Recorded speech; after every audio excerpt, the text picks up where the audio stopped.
আসসালামু আলাইকুম। আজকে আমি বেলে মাছ হাতে মেখে রান্নার রেসিপিটা দেখাবো। তো এদিকে দেখো কুটে ধুয়ে পরিষ্কার করে রাখা আছে বেলে মাছ। মশলার মধ্যে এখানে ভাজা জিরার গুঁড়া, হাফ টেবিল চামচ কাঁচা জিরা আছে, হাফ টেবিল চামচ সজের গুঁড়া, হলুদের গুঁড়া, মরিচের গুঁড়া, এই তিনটা আছে 1 টেবিল চামচ, লবণ স্বাদ মতো।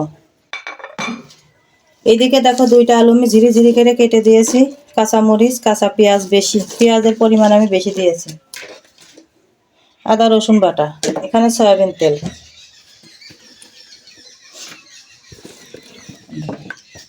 মশলা সম্পূর্ণ মশলা আমি এর ভিতর দিয়ে মাখিয়ে নিব।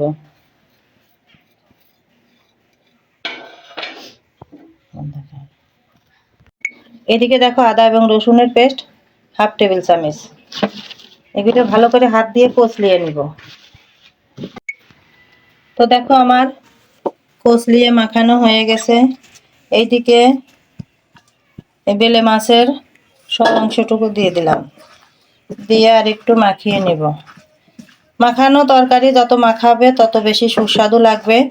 আর যারা হাত দিয়ে মাখানো পছন্দ করো না তারা চামিচ দিয়ে একটু নাড়াচাড়া করে নিবে, কিন্তু ওই চচ্চড়িটাকে দুইবার চচ্চড়ি করতে হবে। একবার চচ্চড়ি হয়ে যাওয়ার পরে আবার একটু পানি ঢেলে দিয়ে আবার চচ্চড়ি করবে, তাহলে ওইটা মাখানোর মতনই স্বাদ লাগবে।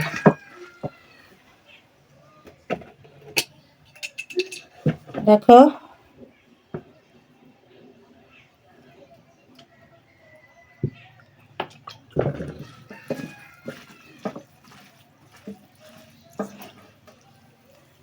হাত দিয়ে জাস্ট একটু পানি দিয়ে দিব, বেশি পানি দিব না।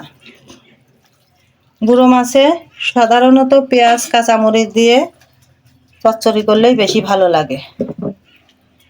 আমি সেই জন্য এখানে পেঁয়াজের পরিমাণ আমার বেশি, ছোট্ট ছোট্ট এইটুকু এইটুকু দুইটা আলু না দিলেই না দেয়া হয়েছে। আমি চুলার পাট দিয়ে রান্নার ফাইনাল লুকটা দেখাবো, ঢেকে দিব। তো দেখো আমি ঢেকে দিয়েছি। তো যারা আমার রান্না পছন্দ করো, যারা ফেসবুক থেকে দেখছে ফলো কমেন্ট শেয়ার করে দিও, আর যারা ইউটিউব থেকে দেখছে সাবস্ক্রাইব করে দিও। আর আমি যেভাবে রান্না করি যদি ভালো লাগে একবার ট্রাই করে দেখে খেতে পারো। তো দেখো রান্নাটা আমার শেষ, দেখো রান্নার ফাইনাল লুকটা।